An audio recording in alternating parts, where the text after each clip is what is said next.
Yeah, we're finding more and more as I've moved. Like I said, this is my 29th year. We have to continue to evolve on how we educate kids. And the problem with public education is we're trying to do it the way we did it 25 years ago. Mm-hmm. It works for some. No, it does. Yeah.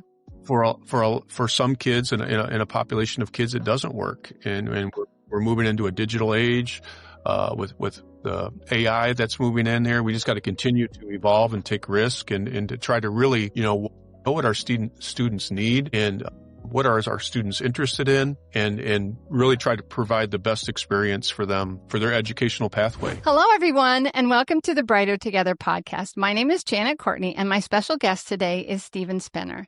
Steven is the Assistant Superintendent of Barian Springs Public Schools in Barian Springs, Michigan. Steve, thank you so much for being here today. Oh, thanks for having me. It's my pleasure. So, Steve, Barian Springs is a really unique public school. I've talked to some of your colleagues, and I would just love to hear about the amazing things that you guys are doing there. Yeah, we're a small rural district here in Southwest Michigan. Our on-campus population is about 2,000, and it's been that way for probably the last 15 years. But we've had some innovative leaders before me. This is my 29th year in the district, and I've served all sorts of different roles. Oh, that innovation has led to that uniqueness you talked about. So we're a small rural traditional school, but we also are one of the largest providers of virtual education in the state of Michigan. We have 28 centers, hybrid kind of tutor centers across the state of Michigan that serves almost 6,000 other students across the state of Michigan. Most of those students are 9-12 alternative ed students, but we do have a middle school program in Battle Creek. So, serving kids all throughout the state of Michigan with all walks of life. It's really kind of an honor and a privilege to serve in this district. So your alternative programs are 3 times the size of your regular population of gen ed kids. Yeah. So, my oversight is mainly the traditional programming that we have, and like probably you and I received, with the brick and mortar. But we've really been pushing the envelope on, how do we personalize learning for all kids, and how do we improve the student experience? And we really feel like we have learning can look lots of different ways in Barian Springs, where a lot of traditional districts, it looks the same, and that's okay for a large population of students. Absolutely, right. But there is a population out there is looking for something different, and school needs to look different, and the traditional model doesn't fit them. So we've really tried to maximize the options and the choices for all of our students on campus and throughout the state of Michigan. Very cool. That is very, very cool. So, but your part of it too is you said you do a lot with the traditional students. So what kinds of things what's happening in that arena? Yeah. So on campus, we have 7 buildings. We're kind of unique. We actually have a campus setting. All 7 buildings are on one campus. You walk to every building. No driving? No windshield time? I get my steps in, which I need as older as I get. So we offer traditional programming, but we also on campus offer a ton of choices. We are a project-based school, 6 through 12. Oh, nice.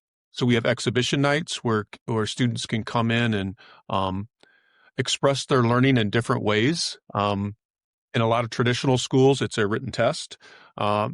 We also incorporate this idea that we want kids to prove what they've learned. And some kids, projects, they're hands-on, and that can really engage the learning process for a large population of our kids. We also have a virtual academy here on campus and a discovery academy. So our little district looks like a college campus. We have kids moving from one building to the next. What's unique is, like, from middle school on, if we have a class that we can't offer because of our size, our kids can move across to the virtual academy and we've had kids take American Sign Language. We've had 6th graders take high-level math, trigonometry, because they're ready for it. Yeah. So in a traditional, we might not be able to offer that in a traditional classroom, but Mm-hmm. our kids can move across. We have high school kids. We have almost 100 high school kids that are coming to our Discovery or Virtual Academy to take classes that we can't offer because of the size in the kind of where we're at in our location, just because we can't offer a traditional class. So, yeah, lots of different things. We have a large dual enrollment population. We have I over was 100. just going to ask you about that. Yeah. We have Yeah. 112 students that are taking college classes. It's not unique in Barian Springs that a student will graduate with their associate's degree before they have a high school diploma. Wow. We have a large CTE program here in Barian Springs. We offer 5 programs, but there's 29 programs in Barian County that are kids, and there's 140 kids that are 11th and 12th graders that are doing shared time opportunities. Some of those programs, they can get certificates or are ready for the workforce. For example, we offer a 911 class. When they're done with that, they're certified to be a 911 operator. We have a corrections class that we've just started. We piloted it. We're running a pilot. But when that student finishes this class, passes a test, they'll be ready to work in a jail, the Barian County Jail and Cass County Jail. So lots of different opportunities. We have construction trades. They're actually building a house in our community. So that house will be ready, hopefully this year for sale. So just lots of different options. We have co-op students that are actually working as seniors, students that do Math Science Center that go to a local college. One of the uniqueness for Barian Springs is we have Andrews University, which is an international college in our community. So we send almost 50 students to the Math Science Center. So they're taking college classes at the university. And then we offer the virtual classes for if we can't fit it in our program, we'll offer it virtually at our virtual academy, and kids can actually walk over there. There's certified teachers there. There's mentors, tutors. We have counselors in those programs. So it's a full wraparound services for all of our programs.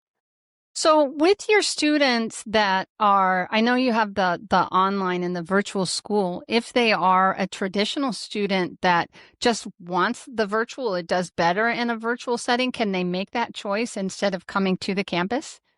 Yeah. So we have, it looks lots of different ways based on what the Okay. students need. We work with Okay. families. So Okay. Yeah, very cool. sometimes we have a medical fragile student Yeah, who of course. based on a surgery or a condition, and they may never come on campus, but we're offering virtual program, mentoring, Zoom meetings, tutoring through virtual settings. We really consider ourselves a hybrid program because if a student wants to come in, they can come in. So we have students that never step on campus. We have kids that are in those programs that are here 5 days a week. And then we have kids that are in those programs that, based on what they need, it might be 3 days a week or 2 days a week. So we're really trying to fit the needs of families, and the students on what makes the best school experience for them. Yeah, and it's never one size fits all, which is amazing. Yeah. We're finding more and more as I've moved. Like I said, this is my 29th year.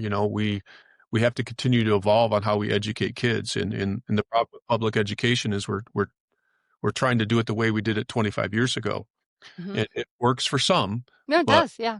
for some kids in a population of kids, it doesn't work, and we're moving into a digital age with the AI that's moving in there. We just got to continue to evolve and take risk and to try to really, know what our students need, and what are our students interested in, and really try to provide the best experience for them, for their educational pathway. Mm-hmm. Yeah. Yeah, that's incredible. And you guys are ahead of the curve when it comes to that. I love that because, I've talked to so many people and so many educators.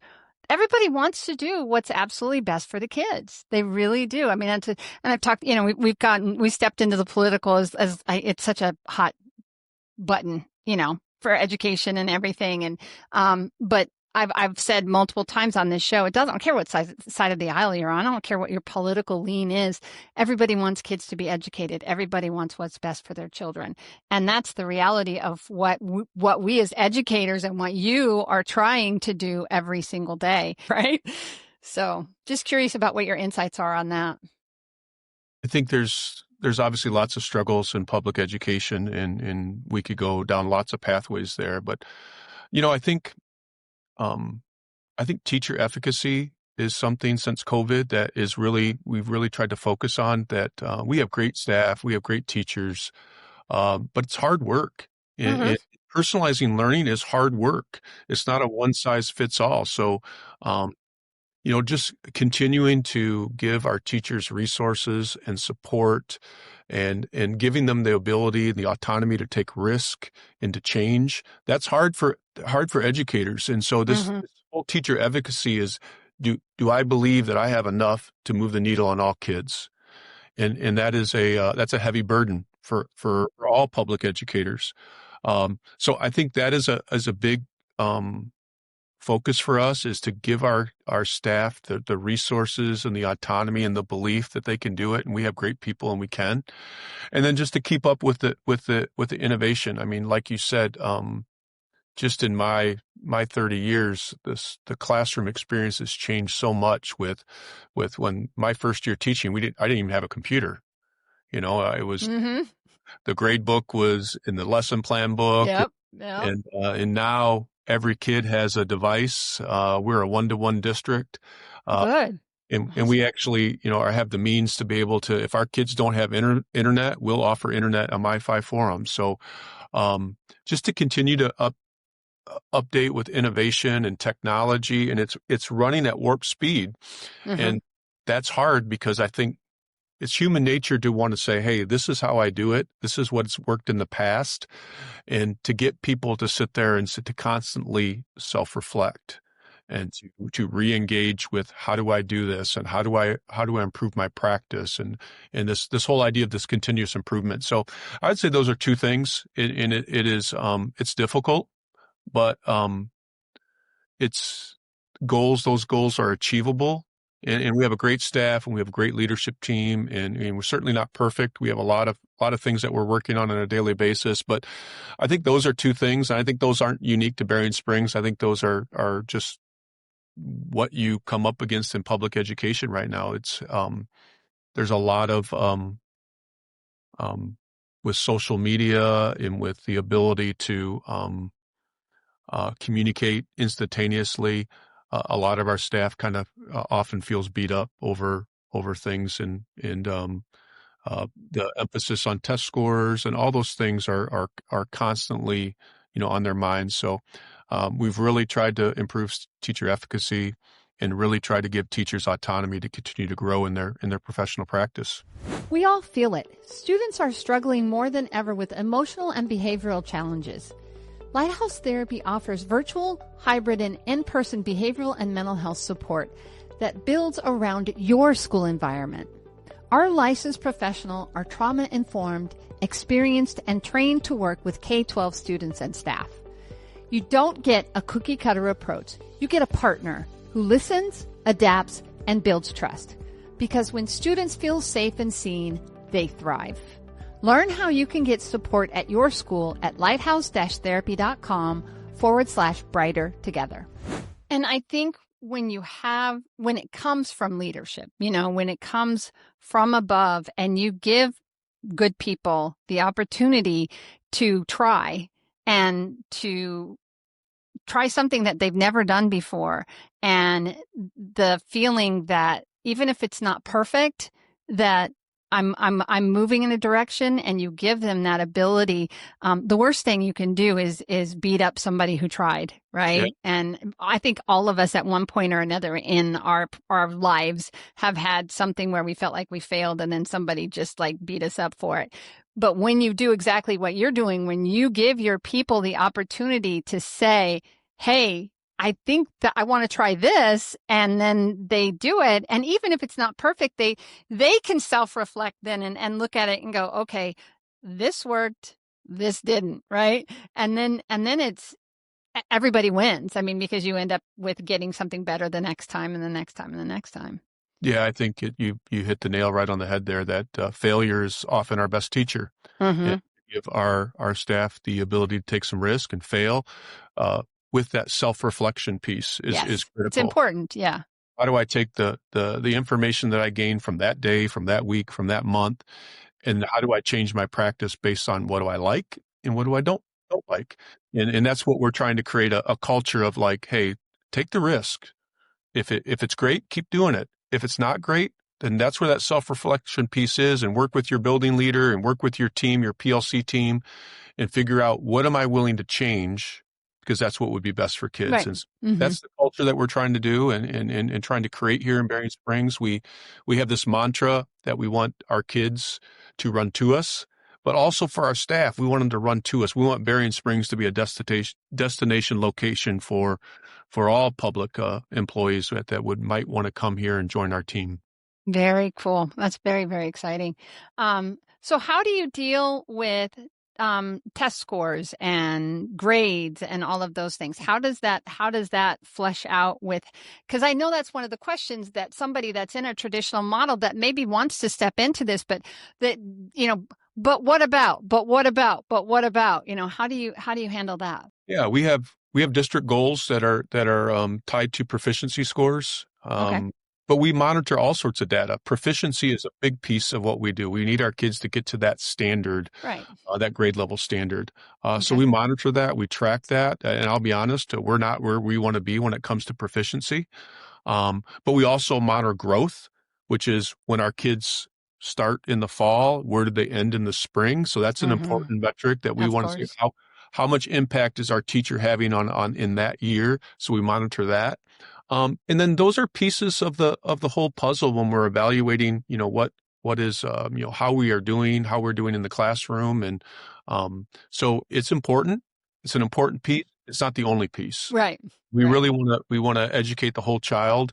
And that's about creating experiences, whether those be extracurricular, co-curricular, classroom experiences, so that they can be well-rounded when they make their choice when they graduate. Is it a trade school? Is it going into the workforce? Is it going to a 4-year school? We want them to have some unique experiences. It's just as a well-rounded, individual. And one of the things I would mention is like, Barian Springs is a melting pot with our Andrews University here. I think this year we have 40 different languages spoken on campus. So, Barian Springs looks like the real world. Your kid goes off into the workforce or kid goes off to college.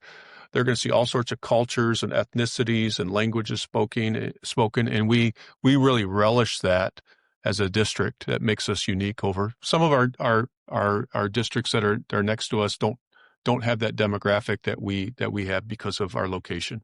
Yeah, yeah, and it just sounds like you've had and continue to have people that are forward thinking and wanting to do what is going to give the kids the best outcome, and that's amazing. Yeah, it's hard. Yeah. It's hard work, and it's not for everybody. Some of that innovation and that forward thinking has driven people to leave Barian Springs, but it's also created a culture where we have a lot of people that want to come to us. So that's been exciting over the last few years. In my role here is just seeing the amount of people that are interested in what we do and how we do things differently.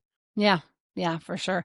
I know when I talked to Mitch Cummings, who's your chief strategy officer, because I interviewed him. I told you at the beginning we interviewed. It was a great conversation. He had me in tears, just about in tears, because of all of the kids that have graduated. Because he was really, really focusing on the alternative ed, because that's a big part of what he does.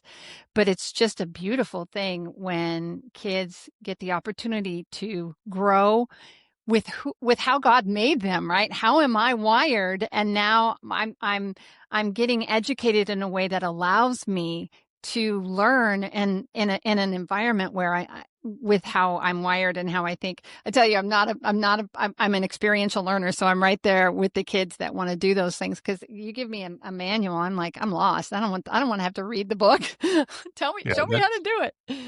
That's a model that we're proud of. Like 15 years ago, those alternative ed students, those students that just didn't fit in the traditional, didn't have any place to go. And the superintendent was here. Jim Birmingham had a vision of creating a place for those students that just didn't fit the traditional model, where schools were pushing them away.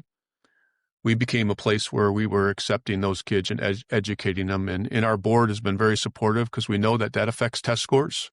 Yeah. Uh, the average student that goes into those programs is 17 years old and has 3 credits. Right. They're way behind. Yeah. And we're getting them across the finish line, and we accept that, and we've learned to educate them with our model to get them to graduation. And that model's changing. And Mitch maybe talked about this, but it's not just an alternative model anymore, your traditional alternative. We've got kids that they want to train for the Olympics, and our model them because they can do it remotely and do it from Right. home. Yeah. And so the average age is coming down, the average number of credits is going up. So it's really evolving into giving kids choices on how they want to be educated. And Mitch probably gave you this static, but we graduate about 130 kids here on campus, but I think we graduated almost 1,500 kids across the state of Michigan. And most of those kids in a traditional model would not have had the opportunity to graduate. So we're certainly proud of that. And As you should be. As you should be. Absolutely. And we're trying to create that vision that all kids can be educated, and that it doesn't matter what your style is. If you want to do it from home, we can help you. If you want to come in a couple days, we can accommodate that. Or if you want to sit in a classroom in front of a teacher and do it that way, then we certainly can do it that way also. Yeah. Or they want to be there with their friends. I want to be around my friends, right? Yep. That's a big piece of it. It's a culture. Yeah. The society of high school is a huge piece of it. Right. So, okay. So one last question. And I ask this for most people, and you can't say money because everybody wants more money. But if you could miraculously fix one thing in your world, what would it be? In your world, meaning education world, what would, if there was one thing that you just didn't have to deal with anymore because it was just fixed, what would that one thing be? Well, that's a great question. I think if I was to, it's just that we want to love kids here. We want to make sure that that's the common denominator. That's when we interview new staff, that's the piece that has to come through, is that we're in it for the right reason. And that reason is because we want to help kids, and we love the kids. We have all kids, not just the perfect kids, but all kids. So I would say that is for the most part on our staff, we have a bunch of great people that love kids, right? But I think that's what I would change, not just about our district, but in education in general. Like, we got to be in it for the right reasons, and it's always got to come back to what's best for the kids. And those kids feel it. They know when they're loved. They know when they're cared about, don't they? They absolutely do. They'll run through a brick wall for you if they know that you care about them, and they know you're bending over backwards to help them get across the finish line. And we want to create a culture like that here in Barian Springs, but I would, my hope would be that would be the culture of all educators, is that they're in it for the right reasons, and that we're creating an environment where kids can feel safe and secure and flourish. And I'm not sure that we always do that in public education. Yeah. Well, there's a human element to it, but we try. I know you guys are doing a great job. So, keep it up. So where do people go to find you and to find Barian Springs? Yeah. So we have we have a website, www.homeoftheshamrocks.org. We probably have all the social media tags. I'm not big on social media, so I don't know the hashtags and all that, but we're on Twitter or X, and I think we have a Facebook page, and so you can go to all those. TikTok and Instagram and probably, all that. Yeah. But that's part of that innovation that we didn't have a few years ago. But so we have a communication officer, and our website are up to date, and we're on all the social media sites for sure. Okay. Well, great. Steve, thank you so much for your time and for your grace. I'll confess, I was distracted, and Steve was so gracious. He called me and he said, "Are we supposed to be doing this podcast right now?" And I was 5 minutes late. So Steve, thank you for your grace, and forgiveness to me. Cause I'm a human just like everybody else. And I'd have swore it was at 30 minutes later, but there you go. So I appreciate you. I appreciate your grace. I appreciate what you guys are doing. I'm so impressed, by you and by your team, and being on Brighter Together. So people that our educators and people that are listening to this podcast can see the amazing things that are happening sometimes just right in our backyard. And you just, listen and see what's happening, and so many great stories. And you guys are doing it. You guys are a model of how education can be. So keep it up. Keep it up. Well, I appreciate the opportunity to tell our story, and it was great to meet you. And yeah, we'll keep trekking forward. All right. Take care. Thank you.